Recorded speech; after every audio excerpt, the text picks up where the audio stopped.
शंकर के मंदिर में प्रतिदिन जाने वाले को और एक और चीज अपने स्मरण में रहे, अगर शिव के मंदिर नहीं जा सकते तो अपने घर में जो शिवलिंग है उस पर जल चढ़ाओ। और यदि आप अपने शंकर के घर में शिवलिंग पर भी जल नहीं चढ़ा पा रहे हो तो किसी बेलपत्री का वृक्ष हो, उस वृक्ष के नीचे भी जल चढ़ाओ। और कभी कभी मौका मिले, कभी भगवान शंकर की बड़ी करुणा हो जाए, भगवान शंकर की बड़ी उदारता हो जाए, भगवान शंकर की बड़ी कृपा हो जाए, बड़ी कृपा हो जाए, भगवान शंकर जिस दिन तुम्हारे ऊपर बड़ी कृपा कर दे, किसी सोमवार को 3 नियम बना लो। जिस दिन मेरा भोले बाबा तुम पर कृपा कर दे उस दिन सोमवार का एक नियम, महीने का एक सोमवार मुझे ऐसा करना है, 3 नियम धारण करना है महीने के सोमवार को। पहला, सुबेरे जाकर शंकर भगवान को 1 लोटा जल चढ़ाना है। दूसरा, दोपहर के समय पर जाकर मुझे बेलपत्री के वृक्ष के नीचे एक चावल का दाना रखकर बेलपत्री की 7, 11, 21, 108, 51 जितनी परिक्रमा आप लगा सकते हो वो लगाना है। और तीसरा, बेलपत्री के वृक्ष के नीचे और शंकर के मंदिर के दरवाजे पर मुझे एक घी का दीपक लगाना है। बस ये 3 नियम जिसने महीने में एक बार ले लिया, समझ लो उसको पीछे हटने की जरूरत ही नहीं, वो आगे ही। महीने के किसी एक सोमवार का ऐसा नियम बना लो कि मुझे 3 नियम धारण करना है महीने के किसी भी एक सोमवार को। हम ये नहीं कहेंगे कि तुम सोमवार 5 पढ़ रहे हैं तो 5 को करो, 4 पढ़ रहे हैं तो 4 को करो, 3 पढ़ रहे हैं तो 3 को करो। तुम तो महीने का एक सोमवार का नियम बना। और मेरी दीदियों से, मेरी बेटियों से जो विदेश में रह रही हैं, जो कहीं बाहर रह रही हैं, कहीं बड़े शहर में रह रही हैं, जो रोज मंदिर नहीं जा सकते, हर किसी महीने के एक सोमवार को भी ये नियम निर्धारण करते, तो उनसे कहेंगे कि 3 महीने में एक सोमवार का नियम बना लो। 3 महीने में नहीं बना सकते तो 6 महीने में एक सोमवार का नियम बना लो। और 6 महीने में नहीं बना सकते तो 1 साल में एक सोमवार का ऐसा नियम बना लो कि मैं साल का एक सोमवार ऐसा रहूंगी कि सुबह सोमवार के दिन मंदिर में जाकर जल चढ़ाऊंगी, दोपहर में जाकर बाबा को एक अक्षत का दाना रखकर, अक्षत का मतलब है कि बाबा मेरी दिनों दिन उन्नति करना। बेलपत्री के वृक्ष के नीचे जो अक्षत रखा जाता है वो उन्नति के लिए रखा जाता है। शंकर के शिवलिंग पर जो अक्षत रखा जाता है वो रोग मुक्ति के लिए रखा जाता है। अशोक सुंदरी पर जो अक्षत रखा जाता है वो संतान प्राप्ति के लिए रखा जाता है। षडानंद कार्तिकेय की ओर जो अक्षत रखा जाता है वह हमारे बच्चों की सुख समृद्धि के लिए रखा जाता है। विनायक की ओर, गणेश जी की ओर जो अक्षत रखा जाता है वो हमारे घर में कोई मंगल कार्य आ जाए उसके लिए रखा जाता है। और जो पीठिका होती है जिसपे शिवलिंग रखा होता है, पार्वती जी का हस्तकमल, उस पर अक्षत रखा जाता है तो नारी के अखंड सौभाग्य के लिए रखा जाता है। अक्षत रखने का भी तरीका है। एक चावल का दाना कहाँ रखा जाता है, क्यों रखा जाता है, कैसे रखा। अब कई लोग कहते हैं गुरुजी ये शिव महापुराण में आप ये नियम बताते हो, तरीका बताते हो। हम तो उनसे कहेंगे डॉक्टर के पास जाओगे तो डॉक्टर भी गोली लिखकर ये नहीं कह देगा कि ये सारी गोली एक साथ खा जा।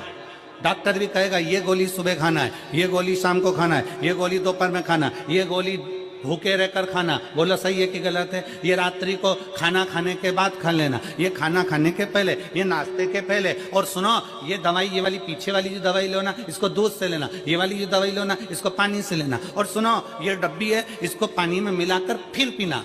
दवाई लेने का भी तरीका है, उसी तरह शिव महापुराण में एक एक अक्षत का भी तरीका है और एक एक बेलपत्री का भी। कई लोग कहते हैं गुरुजी आप ये तरीका बताते हो शिव पुराण के माध्यम से, कई लोगों के मन में संशय जागता है। तो अगर हम एक साथ चावल चढ़ा दे तो उसका क्या तरीका है। तो हमारा निवेदन है डॉक्टर जो दवाई ले एक ही बार में निपटा, एक ही बार में खा। दवाई एक बार में पूरी खा गए असर नहीं करेगी, इसमें डॉक्टर का कोई दोष नहीं है। उसने तो बताया था ऐसे लेना, ऐसे लेना। और तुमने मैं डॉक्टर साहब ने पूछा दवाई पूरी ली, शाम की दवाई भूल गई थी, सवेरे की दवाई भूल गई थी, ये दवाई भूल गई थी। डॉक्टर कहेगा हमने तो नियम बताया था, तुमने नहीं खाई तो असर कहाँ से करेगी।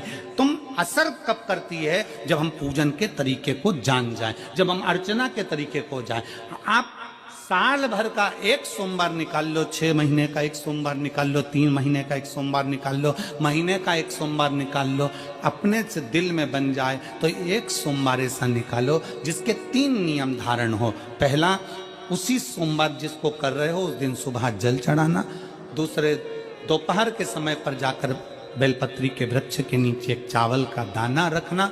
और परिक्रमा बेलपत्र की जितनी तुमसे बन जाए, जितनी तुम्हारे शरीर की कैपेसिटी हो, जितना तुम्हारा शरीर चलते बन जाए। हम तो ये भी नहीं कहते कि तुम भूखे रहकर भगवान का भजन करो, हम कभी नहीं कहते। हम तो यहाँ तक कहते हैं, हमारे पुष्टि मार्ग में यहाँ तक कहा गया कि वल्लभ कुल की एकादशी करो, भले बकरी जैसे चरो, पर एकादशी करो। हम तो यहां तक कहते हैं कि बहुत समय से कल मेरी एकादशी है, एकादशी है, एकादशी है, एकादशी है, पूरे घर को हिलाकर रख दिया, एकादशी है, एकादशी, एकादशी है। बहू टेंशन में, बेटा डिप्रेशन में, पति पपीता ला ला के, सेव फल ला ला के, मूंगफली का दाना ला ला के, काजू कतली ला ला के, सेव फल ला ला के, और सारा सामान, साबूदाना और खिचड़ी और ना चिप्स ना जाने क्या क्या ला ला के, बेचारा पति एकादशी आती है वो नौमी से चिंता में पड़ जाता। हम तो ये भी नहीं कहते कि तुम व्रत बहुत भारी करो, तुम व्रत उपास भी बहुत बहुत टेंशन वाला करो, ना ना ना। अपने को व्रत उपास भी इतना बहुत बहुत भूखे रह रहे हो, बहुत प्यासे रह रहे हो, और मालूम पड़े कि भगवान हमें मिलेगा, भगवान हमें मिलेगा। भगवान कहता है कि देख भाई, मैं भी भूखा नहीं रहता, तू भी भूखा मत रहे, मैं भी चकाचक रहता हूँ, तू भी चकाचक रहे, मैं भी अपने। और भगवान शंकर तो ये भी कहते हैं कि अपना परिवार भी मत छोड़ो। मेरे पास में पार्वती भी, एक ही देवता है जो विद फैमिली मंदिर में, शंकर जी हैं तो पार्वती जी है, तो गणेश जी हैं, तो कार्तिकेय जी हैं, तो नंदी है, सब मंदिर के अंदर चाहिए। शंकर भगवान अपने पूरे परिवार के साथ। शंकर जी तो ये कहते हैं अकेले तुम क्यों रहते हो। शिव जी की एक बात अपने ध्यान में रखना, कितनी सुंदर बात है शंकर भगवान की, बहुत ध्यान में रखिएगा।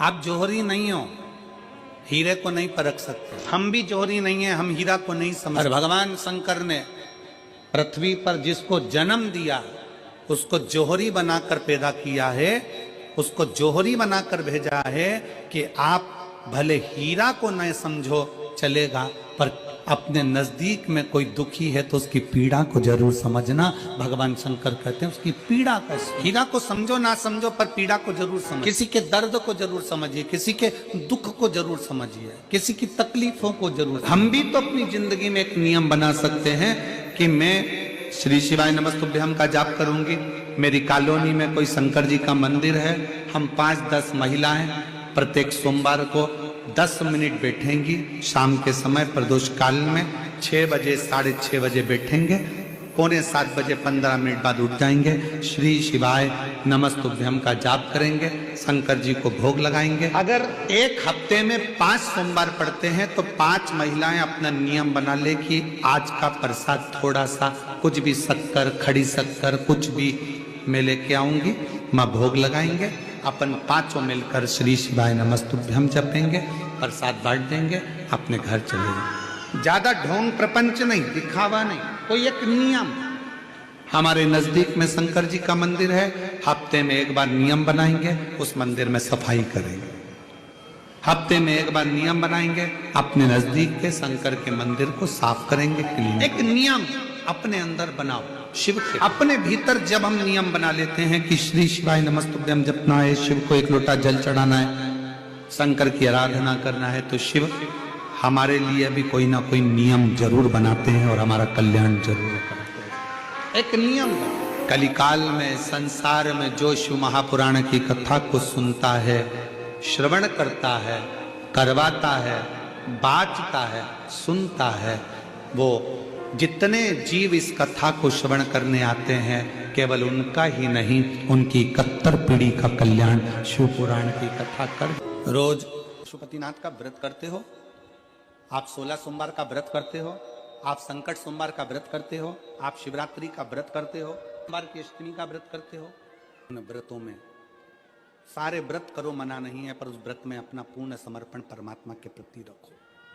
केवल खाना छोड़ा है, अन्न छोड़ा है, भोजन छोड़ा है, दिन में सुबह से लेकर शाम तक 2-3 बार तुमने कुछ ना कुछ पाया है, वो व्रत हो सकता है आपकी दृष्टि में, पर हमारी दृष्टि में व्रत कौन सा है। शिव महापुराण की कथा कहती है कि सुबेरे आपका व्रत चालू हुआ, दूसरे दिन ब्रह्म मुहूर्त तक जो आपका व्रत आपने रखा है, भगवान का जो व्रत कर रहे हो, उस व्रत में एक बात अपने अंदर उतार कर रखो कि इस दिन मैं अपने मोबाइल का त्याग करती हूँ, पूरे दिन मैं मैसेज नहीं पढ़ूंगी, मैं देखूंगी नहीं, मैं अपशब्द नहीं कहूंगी, मैं जानूंगी नहीं। दूसरा, आज के दिन मेरा व्रत है, आज 1 महीने में, 15 दिन में, 2 दिन में, 20 दिन में मैंने अगर किसी से भी अपशब्द कहा होगा, आड़ा टेढ़ा कहा होगा, तो सबसे पहले आज व्रत वाले दिन मैं उसको सॉरी कहूंगी, क्षमा मांगूंगी और अपने हृदय से लगाने का प्रयास करूंगी। व्रत है, व्रत का तीसरा अंश। आज मेरा व्रत है, मैं आज के दिन किसी को भी अपशब्द नहीं बोलूंगी, किसी के लिए आड़ा तड़ा नहीं बोलूंगा। आज जितना बन सकेगा मैं सात्विक जीवन जीऊंगा। चौथा, आज मेरा व्रत है, आज के दिन मैं झूठ नहीं बोलूंगी, ना झूठ बोलूंगा सुबह से लेकर शाम तक। और पांचवा, आज व्रत वाला दिन है, जितना फलार मैं करूंगी उसका पैसा जोड़ूंगी कि 15 रुपए का मैंने साबुदाना खाया, 10 रुपए का बटाटा खाया, ये खाया वो खाया, सारा हिसाब लगाकर 55, 60, 70 रुपए जितने होते हैं उसमें से एक अंश निकालकर मैं उसका एक भाग किसी गौशाला में जाकर गाय को चारा जरूर दूं। व्रत आपकी साधना, आपका तप, आपका बल, आप कैसा कर रहे हैं? केवल भूखे रहने पर भगवत पद की प्राप्ति नहीं होती। शिव महापुराण की कथा कहती है कि भूखे रहने से भगवान की प्राप्ति नहीं होती। शिव पुराण की कथा कहती है भगवान को पाने की भूख बढ़ाने से भगवान की प्राप्ति होती है। भीतर से परमात्मा को पाने की व्रत करो, मना नहीं, तप करो मना नहीं, साधना करो मना नहीं, पर उस तप साधना में, व्रत में परमात्मा को पाने की ललकता हो आपके भीतर, भगवान को पाने की ललकता हो आपके भीतर, भगवत पद को पाने की ललकता हो। हाँ, पुराण की कथा एक बड़ी सुंदर बात कहती है, व्रत आप करते हो, उपास आप करते हो, नियम आप लेते हो, पूरा किसको करना पड़ता है? तुम्हें नहीं। व्रत आप करते हो, उपास आप करते हो, नियम आप लेते हो और पूरा शंकर करते हो। बस इतना जरूर याद रखें कि जैसे प्राप्त हो भी गया तो शिव को धन्यवाद देकर शंकर के दरवाजे पर जाते रहना, यह हमारा कर्तव्य। एक बहन जी ने पत्र लिखा था कल, पत्र में बहन जी ने लिखा कि शिव महापुराण तप का मतलब क्या होता? चलिए उपास का मतलब बताओ।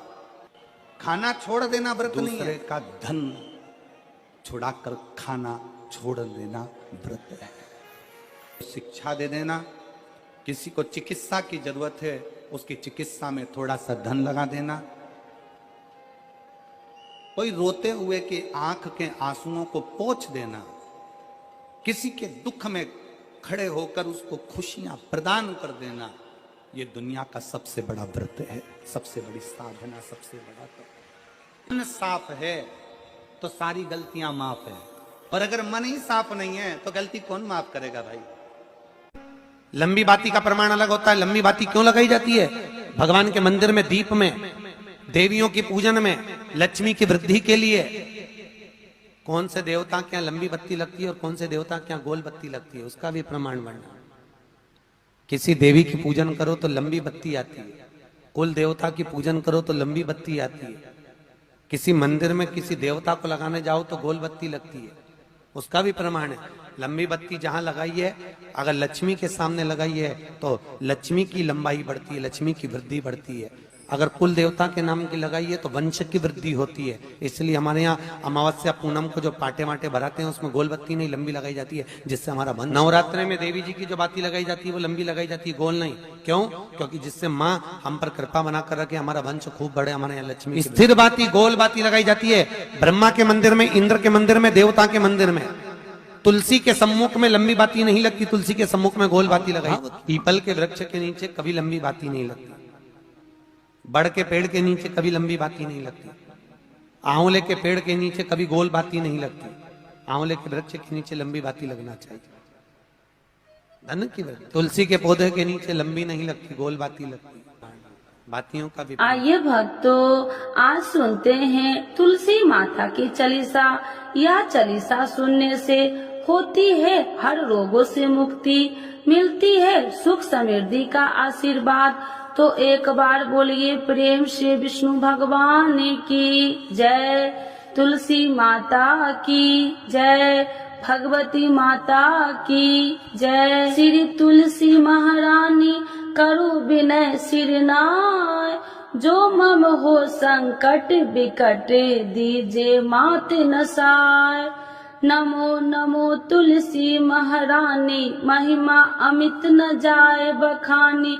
दियो विष्णु तुमको सम्माना, जग में छायो सुयस महाना। विष्णु प्रिय जय जयंती भवानी, तिहु लोक की हो सुख खानी। भगवत पूजा करे जो कोई, बिना तुम्हारे सफल न हो। जिन घर तब नहीं होए निवासा, उस पर करे विष्णु नहीं वासा। करे सदा जो तब नित सुमरन, ते ही के काज होए सब पूरन। कार्तिक मास महात्म्य तुम्हारा, जाको जानत सब संसारा। तब पूजन जो करे कुमारी, पावे सुंदर वर सुकुमारी। करे जो पूजा नित प्रति नारी, सुख संपत्ति से होए सुखारी। वृद्धा नारी करे जो पूजन, मिले भक्ति होवे पुलकित मन।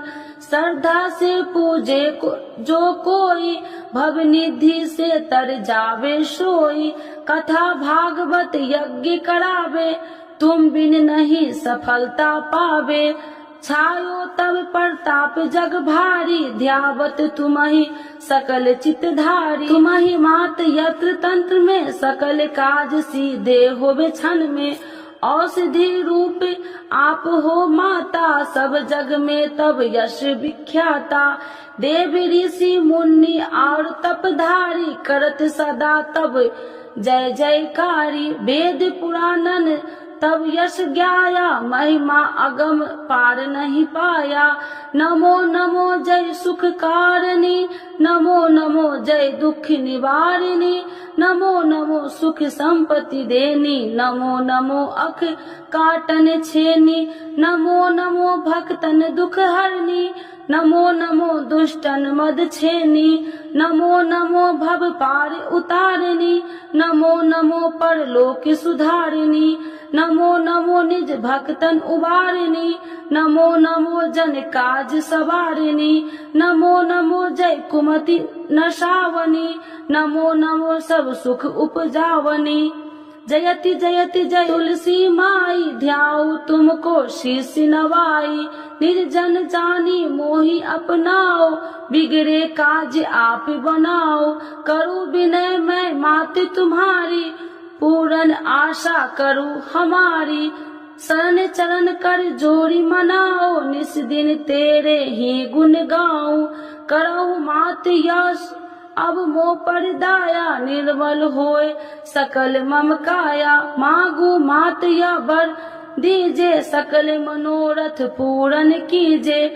जानू नहीं कुछ नेम उचारा, क्षमहु मात अपराध हमारा। 12 मास करे जो पूजा, ताशम जग में और न दूजा। प्रथम ही गंगा जल मंगवावे, फिर सुंदर स्नान करावे। चंदन अक्षत पुष्प चढ़ावे, धूप दीप नैवेद्य लगावे। करे आचमन गंगा जल से, ध्यान करे हृदय निर्मल से। पाठ करे फिर चालीसा की, स्तुति करे मात तुलसी की। यह विधि पूजा करे हमेशा, ताके तन नहीं रहे कलेशा। करे मास कार्तिक का साधन, शोभे नित्य पवित्र सिद्ध होई जाई। है यह कथा महासुखदाई, पढ़े सुने सो भव तर जाई। यह श्री तुलसी चालीसा, पाठ करे जो कोई। गोविंद सो फल पावही, जो मन इच्छा होई। तो एक बार बोलिए प्रेम श्री विष्णु भगवान की जय। तुलसी माता की जय, भगवती माता की जय, सर्व देवी देवताओं की जय।